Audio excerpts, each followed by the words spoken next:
News Talk 610 AM and 102.1 FM. KVNU. 4:05 now on this Tuesday afternoon as we begin KVNU's For the People show with Jason Williams coming up in just a minute. I'm Will Feelwright with our top local stories first. Well, a 60-year-old Cornish man has been sentenced to 1 month in jail and 3 years of probation on multiple drug and weapon charges. Now, Kelly Nagel was sentenced earlier this month in Logan's First District Court. Now, Judge Brian Cannell sentenced him following an investigation that was done by the Cash-Rich Drug Task Force. Now, Nagel previously had pleaded guilty to operation of a clandestine laboratory, a first-degree felony, alongside firearm and drug possession charges. Now, the case all stems from a February 1st, 2024 search of Nagel's home, where authorities discovered more than 20 guns and a chemical lab. Now, Nagel told police that the items were remnants of an old methamphetamine lab. Now, Judge Cannell ordered Nagel to serve 1 month in the Cache County Jail, followed by a year of home confinement. He also must complete substance abuse treatment during his 36-month probation. Meanwhile, a fast-moving fire ripped through a Roy neighborhood yesterday afternoon, damaging multiple homes and triggering evacuations, along with setting off thousands of rounds of ammunition. Now, the fire broke out at around 2:45 yesterday, forcing residents to evacuate to a nearby elementary school. Now, neighbors reported hearing loud explosions after the fire reached thousands of rounds of ammunition and black powder that were being stored outside of one of the residences.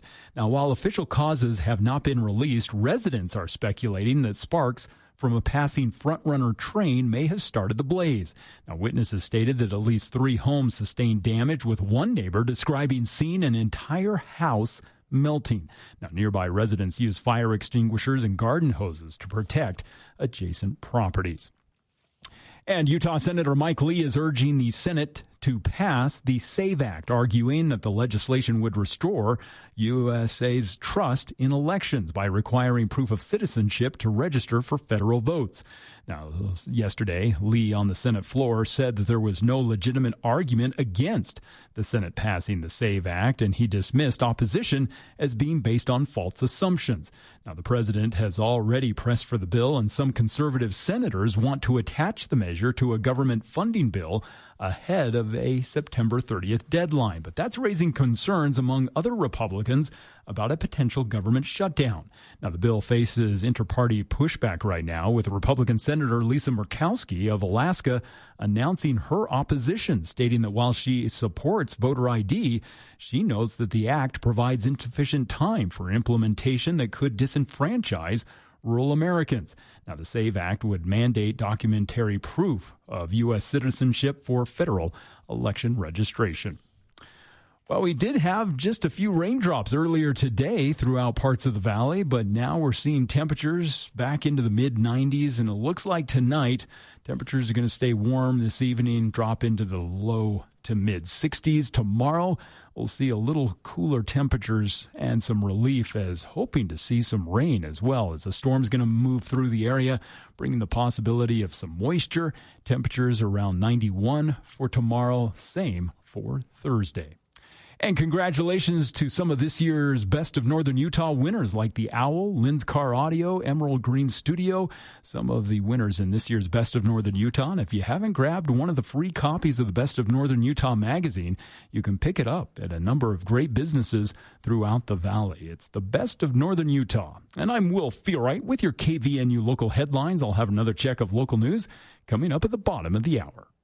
My friend John Hansen at the Duct Hunter has constantly educated you about the need for ductwork cleaning in your home. But what about your cabin or summer home outside the valley? You need that home's ductwork cleaned too. With high pollen counts in the mountains, dust always in the wind, and road construction ever present, the old adage of out of sight, out of mind is bad. Give the Duct Hunter a call at 770-4813 to clean out those dirty ducts in your summer home. We are the Duct Hunter. Breathe better, save money, protect your home. Fast and first with the latest news every 30 minutes. News Talk KVNU, your number one radio station for news and talk. Hey Utah, have you heard? Nuclear energy might be coming to our state. Now, before your brain jumps straight into sci-fi movies, let's talk about what nuclear actually does. Nuclear technology helps power our nation's submarines, supports life-saving cancer treatments, and produces reliable electricity for millions of homes. That said, nuclear power also comes with a lot of misconceptions. Don't worry, we get it. Energy decisions matter, and Utahns deserve the facts. Learn more about nuclear and what it can mean for you. Visit energy.utah.gov/nuclear. The Murdoch Auto Team has been part of Utah's automotive fabric for over 100 years, a century of building a name you can trust. And it's been a privilege for the Murdoch family to grow alongside this community. We are so proud to have served our friends and neighbors for generations. Now we're carrying that same commitment forward as we head to a new horizon, driving together into a bigger, brighter future. You've got to come and see us at any of our 10 locations across the Wasatch Front or online at murdochautoteam.com. KVNU's For the People with Jason Williams and Bill Walter. And it is Utah known as the fraud capital of the world. Not because we have more people committing fraud, but because we have so many people falling for it. Going beneath the headlines and connecting you to the newsmakers. The radio is a great way to get the word out to a lot of people in an emergency. So we thank you for your help and being a partner with us. For the People on News Talk KVNU, 610 AM, 102.1 FM, online at 610kvnu.com, and on the KVNU mobile app.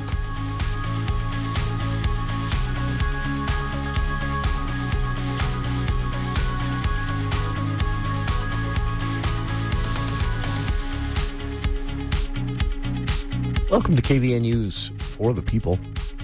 It is Tuesday, July 21st. I'm Jason Williams. 91 degrees here at the Radio Ranch, 4:11 in the afternoon. We have a short show this week with the timing of the holiday, no show on Friday, so we may be, Andy and I were just talking about this, moving the movie show. You might get a twofer on arts and entertainment on Thursday. We may start things out. Well, we will start things out with the For the People Theater Hour and Charlie Schill, as we do every Thursday at 4. And that may, if schedules work out as planned, be followed by the For the People movie show with Andy Morgan of andyattthemovies.com. That's the plan right now. This all depends on if Andy is able to get out of the day job a day early, which he thinks he'll be able to do. The reason I'm excited about this is there's a lot to talk about in the entertainment world right now, and I think we can officially put to bed the idea that people don't want to go to movies anymore. But there's a larger conversation about this that stems into how we consume our news as well as our entertainment. And Andy and I have been bouncing that back and forth. The article I've linked on our Facebook page if you want to check it out in advance, but we'll be talking about that on Thursday. So just a little programming note there to start the day. It is hot out there. 91 actually seems kind of cool compared to some of the temperatures we've seen. Looks like a little bit of a spike might be in the works for us. You may have noticed, precipitation pretty low. We've had some ominous-looking thunderstorms come over, but I think I felt a couple of raindrops last night. I also think they evaporated before I even had a chance to find them on my forearms where I felt them. And, headed into what may be a shortened monsoon season. But I bring this up to say the bottom half of the state just getting hammered. And you've probably followed the news. I talked about it on the show a little bit yesterday. I posted some video to our social media channels of this massive flood outside of Beaver coming down the road, leading to an indefinite closure of SR 153 washed out there. And UDOT says that they don't know how long it's going to take to actually repair that. If you've seen the video and some of the overhead shots from, I believe this was a Utah Department of Public Safety helicopter, shared that photo on our social media as well. But this is not, we're not talking about a flash flood that came down and washed out a little chunk of road. We're talking about a curvature in the river, the Beaver River, that has literally carved a good football length section of that road out. And so this isn't just putting down new paving and things like that. They're going to have to rebuild that entire stretch. And of course, this is an after effect. Sunday's floods were an after effect of they were caused, of course, by heavy rains. But some of the severity of the damage from the floods comes from these burn scars from the fire, the Cottonwood fire, still listed as the largest acreage-wise in the United States so far this year. And that created a floodplain that just, if you've been in the area, State Route 153, it's also known as the Beaver Canyon Scenic Byway. It's closed between mile markers 3 and 35, so basically the entirety of the road. This is east of Beaver. And the flooding, again, coming down that Cottonwood Fire burn scar, flood debris still blocking the highway in a lot of areas, and then again carving out about a football field length of both the road and the foundation beneath the road as it takes a sharp curve along a cliff edge there in the canyon. That is gone. And again, you can see the photos. This is a massive thing, and it's something that they're going to be dealing with in Beaver County for a while now. Today, security cameras that have been set up by Beaver County to catch some of the roadway flooding on Sunday, that footage has been posted, and it shows some pretty dramatic moments when these floodwaters overtake a diversion dam that's there on the next to the road to stop exactly what happened from happening. But you can only build them big enough, and this was a massive flood. And, of course, the beginning of this flood is literally just mud and debris. It doesn't even look like water. You can tell, that all this is floating on some water, but you can't see the water. It looks like a solid wall of branches, stumps, twigs, mud, and it's got the force of a hurricane wind, basically, as it hits. And so it just pushing this stuff out of the way like it's nothing, from roadways to bridges. The National Weather Service issued a flood watch for approximately 2/3 of the state of Utah. That includes all of southern Utah, basically, for today. And they're expecting similar watches throughout the rest of the week as monsoonal moisture continues. It's a scary thing to see, but Deseret News has an interview with Jared Beard, Deputy Director of UDOT down there in the southern region, Region 4, and he says they're actually considering evacuation routes for residents in the area because of the anticipated flooding and the direction that these burn scars from the wildfires will point the water. So he said they're keeping a close eye on the skies, and that they have a plan in place. They've got evacuation routes in place. They've got emergency response teams ready. And Beaver County has officially declared a state of emergency over the wildfires. They've added a second flooding to that state of emergency. That was earlier today. Governor Spencer Cox yesterday said that the state was pouring a lot of resources into this, and that does include, this is kind of forgotten in all of this, but they're actually having to deliver drinking water to many residents in Beaver County because of this. The city's culinary water system was wiped out, not entirely, but to an extent that it had to be shut down to preserve the rest of the system, and is currently sitting dormant due to the flood taking out a good chunk of it. And so, FEMA has been contacted, and Governor Cox said yesterday that he's been in frequent conversations with several federal entities, and he said this was much worse than anyone anticipated. If you remember the talk of this, we know burn scars cause this type of flooding. We know that flash flooding during monsoon season in southern Utah is a thing. We know that burn scars make it worse and have a tendency to channel water places that it normally doesn't go, and that's exactly what happened here. And Governor Cox said that he was heartbroken hearing some of the stories and even seeing some of the video of lost property, flooded homes, and entire neighborhoods there surrounding Beaver that may take years to completely rebuild. infrastructure-wise, private property and all of that. So it's a pretty big situation. And again, it's not over. They're anticipating, more flash flooding. And again, a flood watch placed on basically the entire southern half of the state at this point. Check it out. I've linked to some of the National Weather Service report on this as well. When they issued the flood watch for this, 2/3 of the state of Utah this morning, they posted a couple of maps of where the forecast shows the heaviest monsoon rains are going to go. And it's basically just sitting right over all of these areas that have been, that are just, kind of calming down from dealing with these wildfires. And now they've got to deal with the burn scars, channeling water to places they usually don't have to worry about running rivers.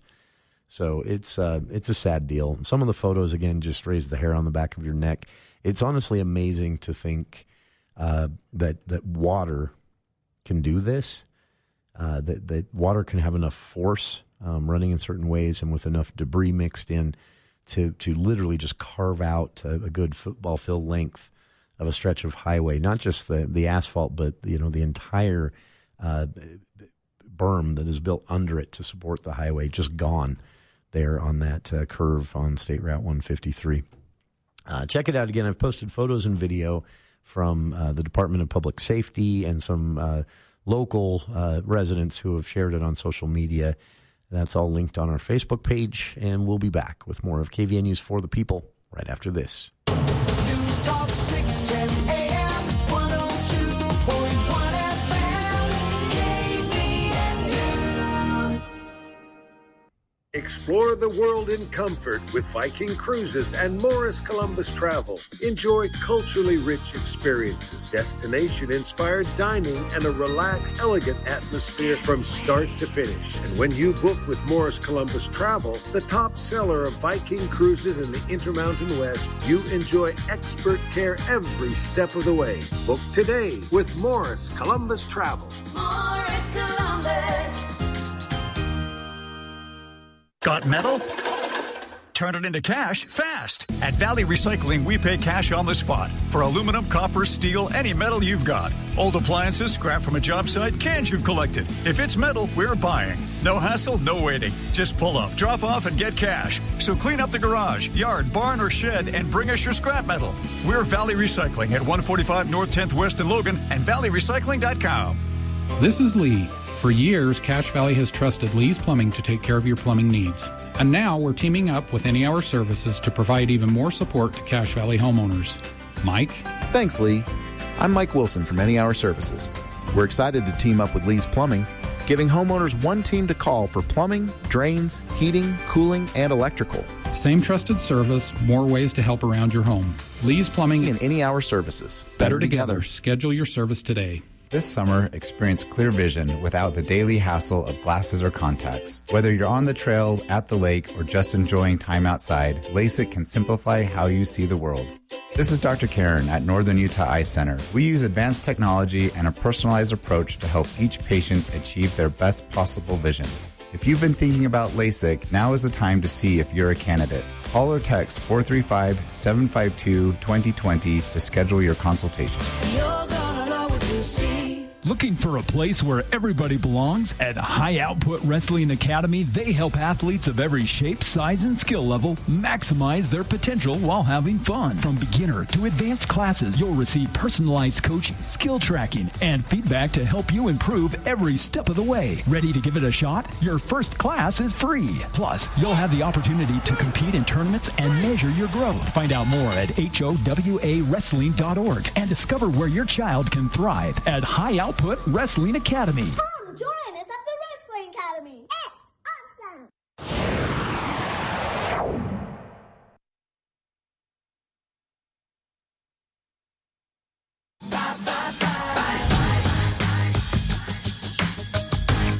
Welcome back to KVN News for the People.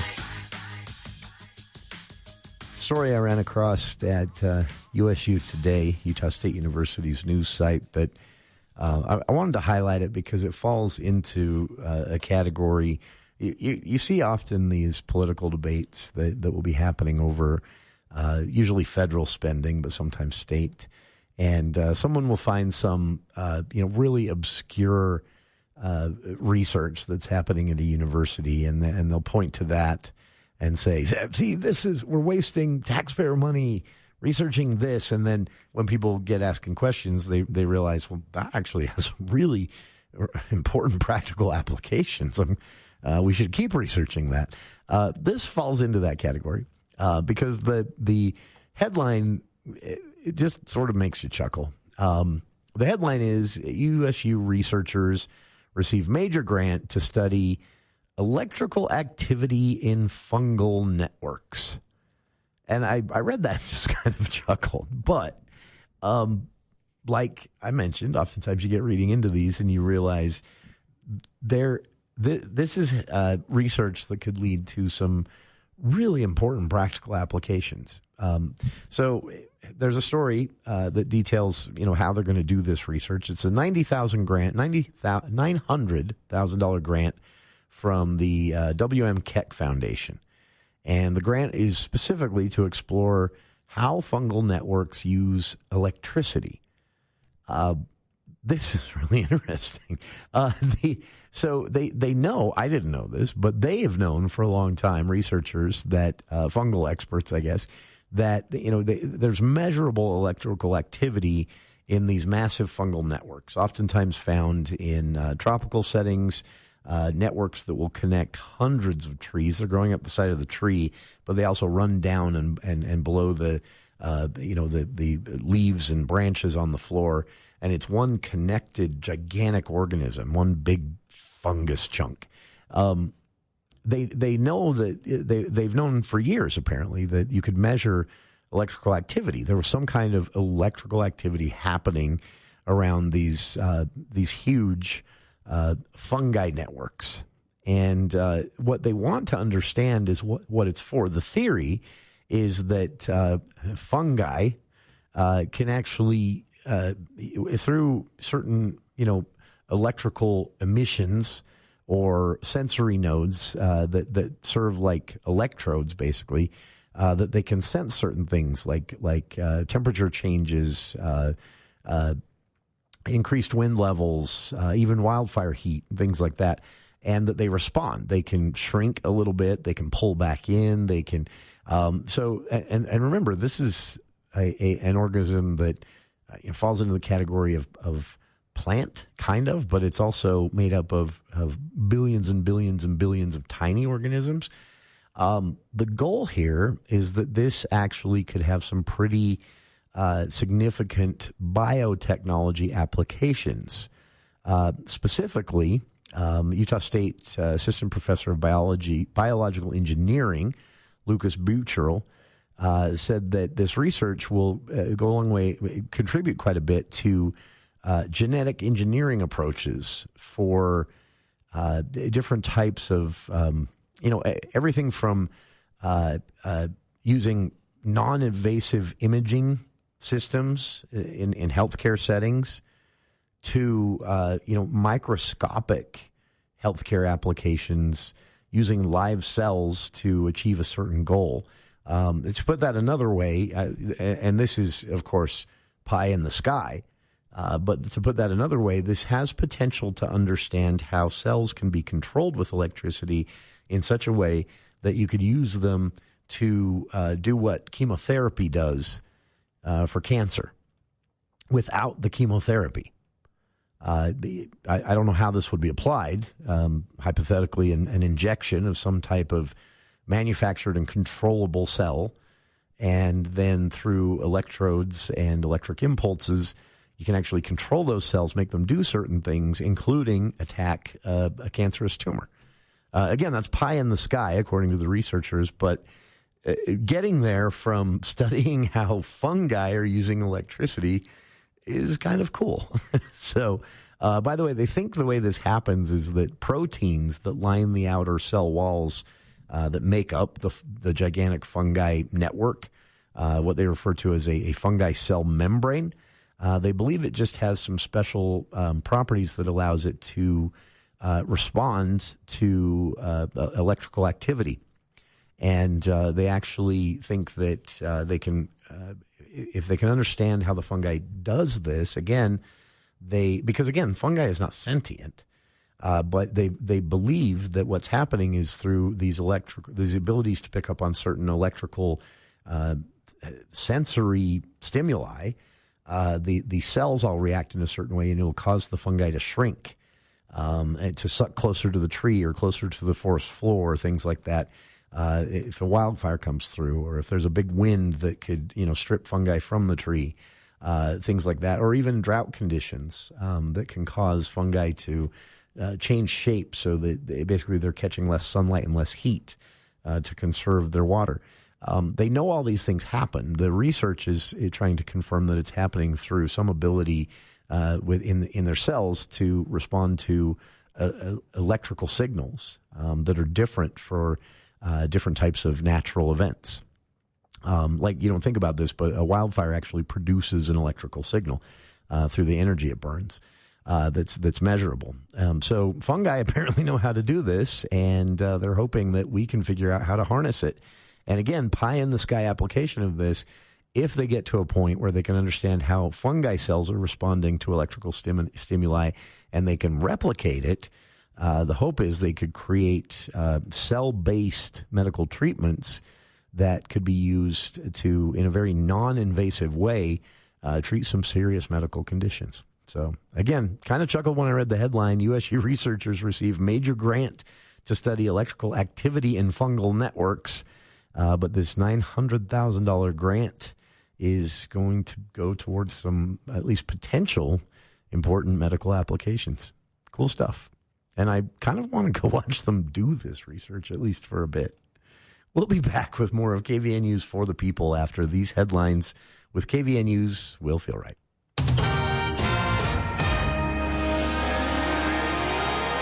Well, thank you, Jason. Southern Utah University is mourning the loss of a graduate student and military officer who was killed while serving in the Middle East.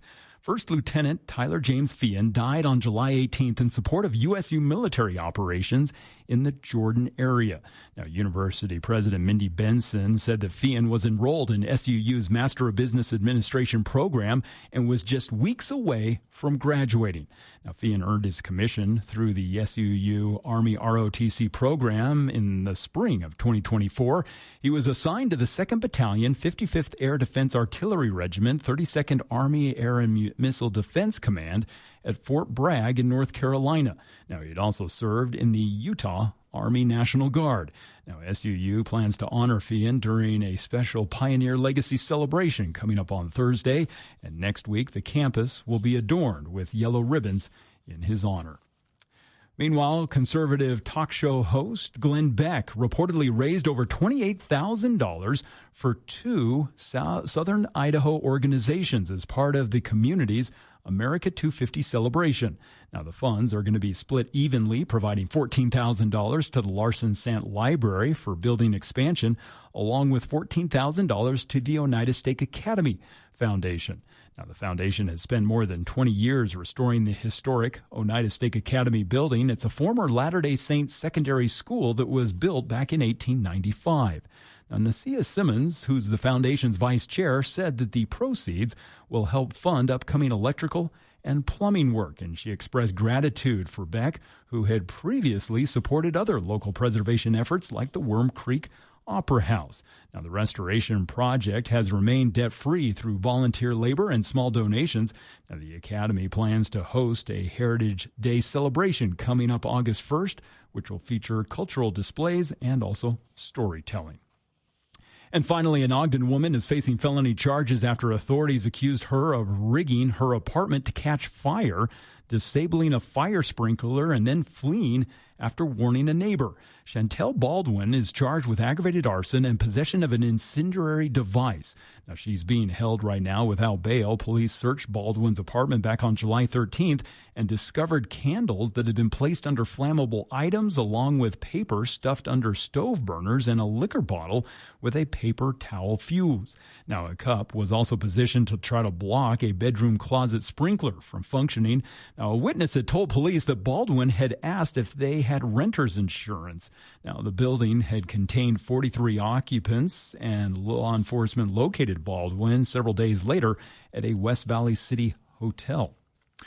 Well, we're going to continue to see temperatures staying right around the mid to low 90s the rest of the afternoon, and tonight we'll drop back into the mid 60s, but a chance of some storms coming in tomorrow.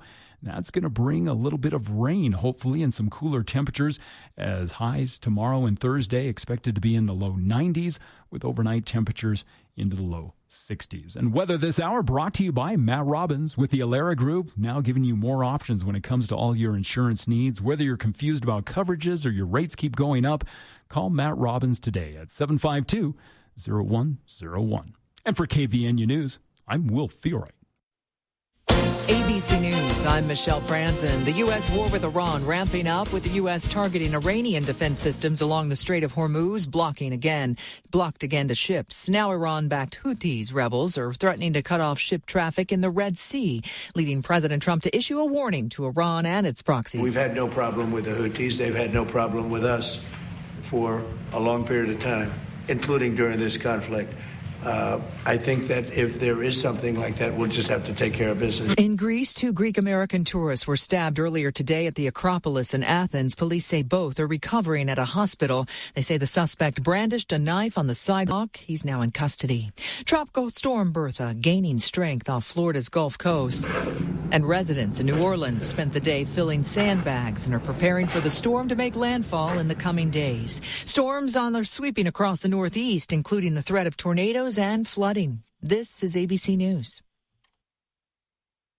Weeds don't take the summer off, and now, neither does Logan Extermination. Their new specialty lawn spray isn't temperature sensitive, so it keeps fighting weeds even during the hottest days of summer. For just $55, they'll treat up to 1,000 square feet, targeting tough weeds like dandelions, thistle, and the king of all weed kings, morning glory. Call Logan Extermination today at 435-752-8450. That's 752-8450. Online at loganextermination.net, a division of Anderson Seed and Garden. Bringing Wall Street to Main Street. From your local experts in downtown Logan, this is the Adams Wealth Advisors Market Report. That's your update from Adams Wealth Advisors, guiding your financial future one day at a time. For personalized help planning yours, reach out to us at 435-752-1702. See you soon, Cache Valley. Advisory services offered through Adams Wealth Management, a registered investment advisor. For important disclosures and more information, visit adamswealthadvisors.com. Bring back what you've been missing. Bring back Cache Valley Hearing and Audiology. Cache Valley Hearing and Audiology is Cache Valley's most trusted name in hearing aid technology. Schedule a free hearing evaluation with Dr. Paul Daines, where he can customize a hearing improvement program to meet your needs. Call 753-HEAR or visit cachehearing.com. Back what you've been missing. Bring back Cache Valley Hearing and Audiology.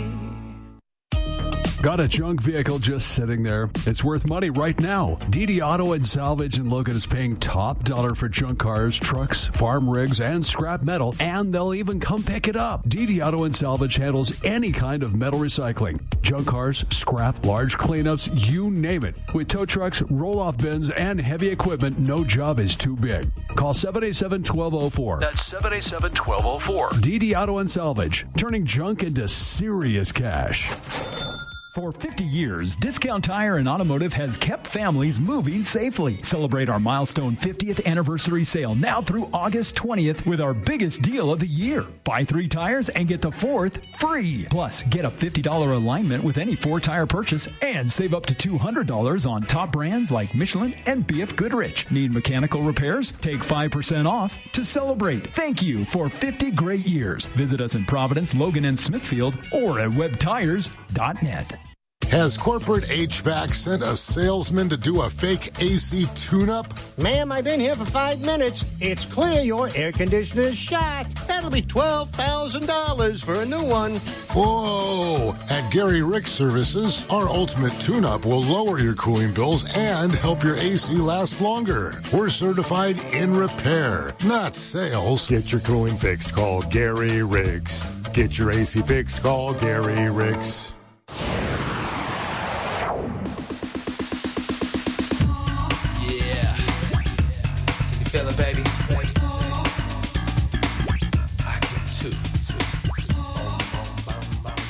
Several listeners asking if we've heard officially from cities here in the Valley what the fireworks rules will be. Most of them have them posted now, either on their websites or Facebook pages. So I'd recommend checking the social media channels for your city. You can also just call and ask, but also they're on their websites. Governor Cox yesterday issued kind of a hybrid order. This was 4 weeks ago. He issued a statewide blanket ban with an exception that could be carved out by cities if they worked with the state forester and said, well, we think fireworks could be safely allowed in these areas of our city. If the forester and local fire marshals all agreed, then the city could have a fireworks section, if you will. For example, Wellsville did this. Hiram too. Over the 4th of July in Wellsville, personal fireworks were legal in this 2-block wide by about 8-block long north to south stretch of Wellsville City. But city property where people might gather was off limits, parking lots, things like that, including town hall in downtown. That was an attempt to keep things constrained enough to lessen the potential workload for firefighters, already pretty busy this year, to say the least. Hiram City did a similar thing, and many cities restricting personal fireworks use to day of the 4th of July holiday itself. That's what I'm seeing here in Cache Valley. The governor said he wasn't going to re-up the statewide fireworks ban, but he encouraged cities to do what they did on the 4th or something close to it because it worked. And things are, even drier out there now. So, although we do have some moisture in the forecast, I don't know if that'll change things for certain cities. But, for those asking, check with your city, to see what the restrictions are. Nothing has changed as far as restrictions, which is basically nothing allowed in unincorporated areas. You don't have to be a professional firefighter or even a trained volunteer firefighter to look at the hillsides out there and see why that would be the case. That does include, anything that might make a spark. Keep in mind that it is really, really dry out there. So even if you are doing what I think is the smart thing and foregoing the personal fireworks this year, I know it's not fun. I miss them too, but come on. You can still spark a fire. There was, I haven't seen that a cause has been attributed to this, but CacheValleyDaily.com, just a couple of reminders of how dry it is out there. CacheValleyDaily.com, there was yesterday a grass fire right in, Providence proper, surrounded by homes, and thankfully firefighters were able to get it under control very quickly and get it extinguished after it had burned about 1/3 an acre. But if you see the photos in the story, in Will's story at CacheValleyDaily.com, you can see how potentially bad this could have been. And again, we're just talking in a residential area. Grass fire, I don't know what sparked it. There have been stories from around the state of lawnmowers sparking them. There was a pretty significant fire that actually damaged 4 homes and led to evacuations in Roy that was sparked by Frontrunner, the train. That's how dry things are out there. So the train actually sparked a wildfire that burned through fences and backyards and damaged several homes and led to evacuations in Roy just yesterday. So this fire in Providence yesterday, again, around 2 p.m. in the afternoon is when crews first got the call. It was the location is, 10th South and 200 East in Providence. And it was just a brush fire, but it did damage a shed and cause some home damage. And again, if you look at the photo, you can see how this could have been this could have been awful. Had there been maybe a wind, or there's so many different factors that can change the aggressive behavior of a fire. Whatever allowed firefighters to get on top of this so fast, response time probably a big part of that. It is lucky they did, because you can see through the photo what would have happened had this fire just kept burning up the hillside towards Providence Canyon. In the photo alone, I can see about 20 homes which would have been basically right in the path of the fire. And that's just in Providence. That's not even up at the mouth of the canyon. So it's that dry out there. This area in Roy, where the train, if you've ridden Frontrunner and you see where it rides through Roy, I mean, this is cut right through the suburbs. This isn't out in the unincorporated parts of the county. This is right through downtown Roy. And it's hot enough, dry enough out there that the train sparked, they believe, the train sparked a grass fire that burned the fence that is in between Frontrunner tracks and those backyards in Roy, and then just continued through the backyards and up the sides of the home. Massive plume of smoke headed up the side of the canyon there. So again, it's pretty dry out there, to say the least. Speaking of dry, there is some really useful guidance if you do plan to do the personal fireworks, if your city's allowing it and you do plan to do them. Some guidance from the Utah Department of Public Safety. There were several injuries, sadly, over the July 4th weekend, personal injuries that didn't involve a fire or damage to a home or anything like that, but injuries that did lead to hospitalization, at least in the emergency room for the night. And every single one of these more than 100 incidents that the Utah Department of Public Safety cataloged from police and hospital data was due to handling the fireworks after they'd actually been used. So in areas where fireworks were allowed in a portion of the city or what have you on July 4th, every single one of the emergency room visits related that could be tied directly to fireworks out on the evening of or the day after July 4th was due to someone mishandling fireworks after the fireworks had actually burned through and done their thing.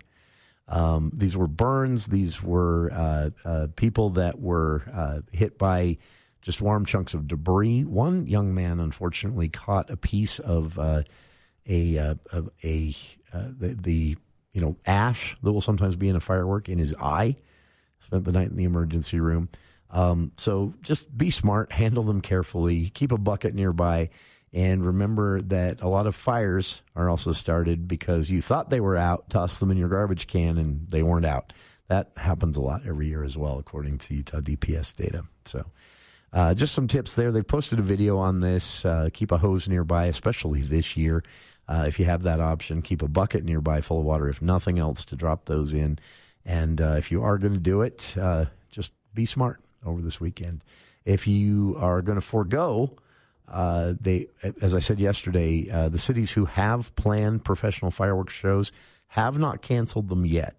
Conditions are dry enough that, should we see some, it's not in the forecast, but should we see some winds or any other condition that's going to make it an unsafe endeavor, you might see cancellations. But right now the forecast looks good for the professional fireworks shows. So you'll have that option at least.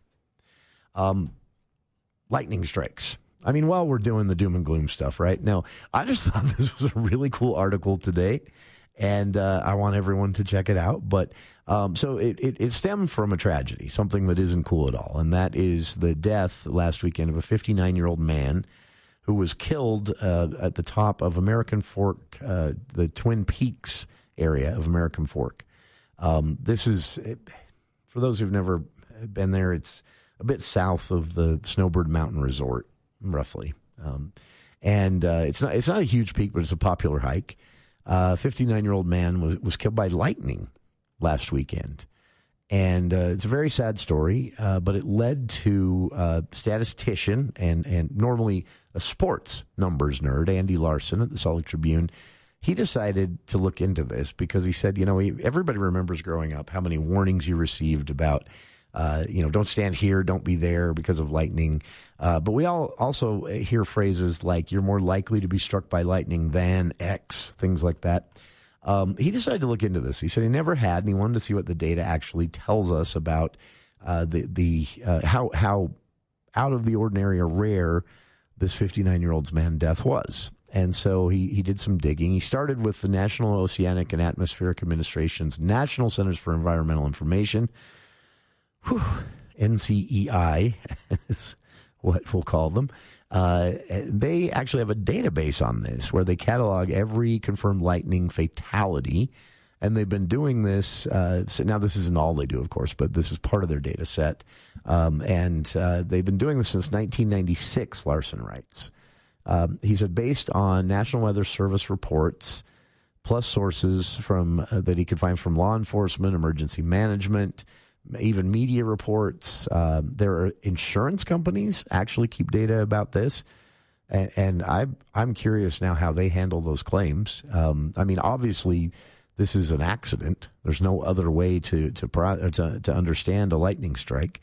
And public records as well, including death certificates where lightning strikes are listed as a cause of death, something the state actually tracks. He said the records show basically that there were only 22 lightning deaths, confirmed lightning deaths in Utah between 1996, when they started collecting the data, and 2024, the last year the data has been published. He said a separate study was done using National Weather Service data alone, and it's more recent, and it shows that there were no Utah lightning deaths in 2025 or so far in 2026 until last Saturday's incident. So that would be the first. He breaks it down. He talks about some of the 23 incidents in the article. The first one recorded, by the way, when they started collecting this data in 1996 was in August of 1996. A man was struck by lightning while hiking with friends at Delicate Arch in Arches National Park, lightning from a nearby thunderstorm. That same storm also started 2 wildfires within the park. The next year, there was a group of scouts camping in the Uinta Mountains, and 1 Boy Scout and 2 Scout leaders were hit by lightning. So a total of 3 listed in that. One of the Scout leaders died. Everyone else was okay. They were hiking the Cliff Lake area, Henry's Fork Lake. And that's, I think, over 10,000 feet. Don't quote me on that. I know it's high. In 1998, in downtown Draper, a microgust wind that was recorded at about 72 miles an hour in the middle of a pretty severe thunderstorm that was happening, spun the clouds. And when that happens, oftentimes lightning is very frequent. And a construction worker was killed on a construction site in Draper due to a lightning strike when that storm took a spin. The data itself is interesting, but some of the incidents themselves, Larson writes, show, he says if you contrast this with the number of people, like Delicate Arch, for example, a man died from a lightning strike at Delicate Arch. He said if you contrast that death in 1996, the first recorded when this data started being collected, with the number of people who visit Delicate Arch every single year in Utah, he says you start to get an idea of how statistically rare, almost an understatement, death by lightning strike is. But he said at the same time, it is consistent enough that there are very few years that go by in Utah without a recorded lightning-related death. 2025 being one of them, and I forget the other. It doesn't matter, but it was in the 80s or in the 90s. Also, for those who remember, just a couple of years ago here in northern Utah, and this is one of the statistics included in Larson's story, breaking the data down, lightning strike capsized a fishing boat with 3 passengers on board in the Bear River area near Corinne. And passengers were tossed into the river, and that led to 1 fatality. The other 2 in the boat were injured, and first responders were called out, I think, middle of the night on that one. But he said that, this is cataloged in the data as a lightning strike related death, even though they believe the strike capsized the boat, didn't actually strike the people involved, including the 1 fatality.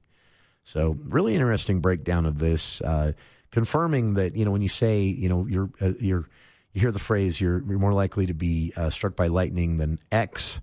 It is rare, and that's almost an understatement.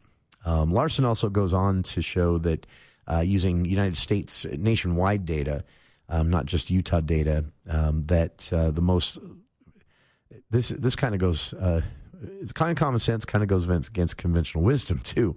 But when you look at nationwide lightning strike death data, the most likely place you are going to get struck by lightning is while you're fishing. Second, beaches and boating.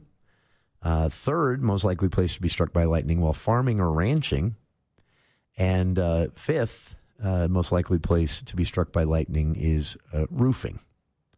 So, least likely, if you're curious, golfing and driving in your car. Two least likely places, though it's happened, they're the two least likely places that you could be killed by lightning. Yard work also making it in there too. So check it out. It's a really fascinating look at the data, both for Utah and nationwide. From Andy Larson, a statistics nerd, usually writes about the Jazz, writing instead about lightning at the Salt Lake Tribune this week. Link on our Facebook page, and we'll be back right after this.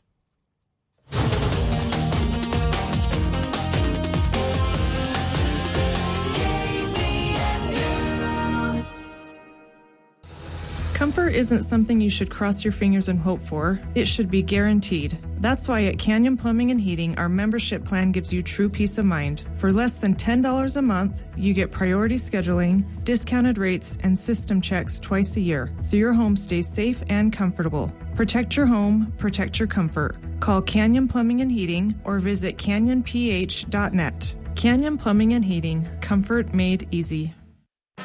This is Ryan at My Mattress, and we're right in between Independence Day and Pioneer Day. We live in the greatest state in the greatest country ever formed. At My Mattress, we're going to celebrate like crazy with our biggest sale of the year. Purple Mattress, Tempur-Pedic, and Sealy Posturepedic are American companies. And during this sale, let's celebrate and sell these for even cheaper than those silly imported box beds. July 4th through July 24th, patriotism and saving money. Isn't it time to sleep exceptionally?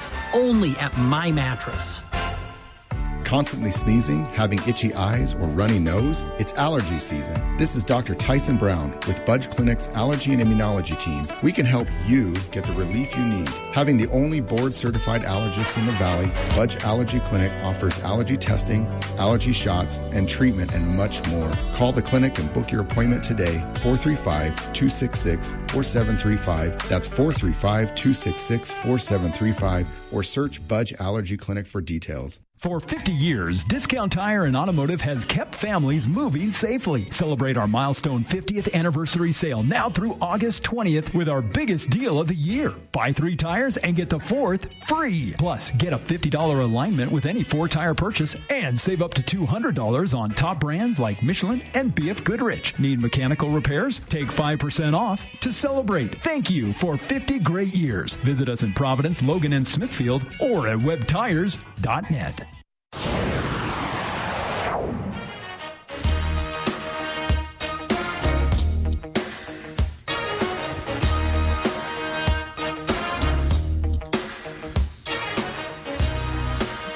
Coming up in hour 2 of today's show, Senator Mike Lee took to the Senate floor last night in what is calendar-wise a Hail Mary to try and get more Republicans to sign on in the Senate to his SAVE Act, a voting, basically a massive voting reform bill that proponents say is necessary to stop foreigners from voting in our federal elections, a thing they admit doesn't really happen a lot, and they're caught when they do. And opponents say is something, including Republican Lisa Murkowski in Alaska, say that it's the federal government taking over something that's always been left up to the states, running elections. Senator Mike Lee sought to respond to the critics. Audio of his Senate floor speech, very passionate speech, hoping again in a Hail Mary attempt to get a few more to sign on. He doesn't have the votes right now. That's coming up. We'll kick things off, though, with Sutherland Institute answering a really relevant question, whether it's a Democrat or a Republican in the White House or with congressional majorities, the scope of the federal government keeps expanding, powers-wise. Sutherland Institute says we've all been duped to believe this is a partisan thing, that it's any better with Republicans or Democrats. He said, Sutherland makes the argument that this is actually something that's been happening behind the scenes in all administrations for decades, and they think there's a way we can stop it. That's coming up right after this.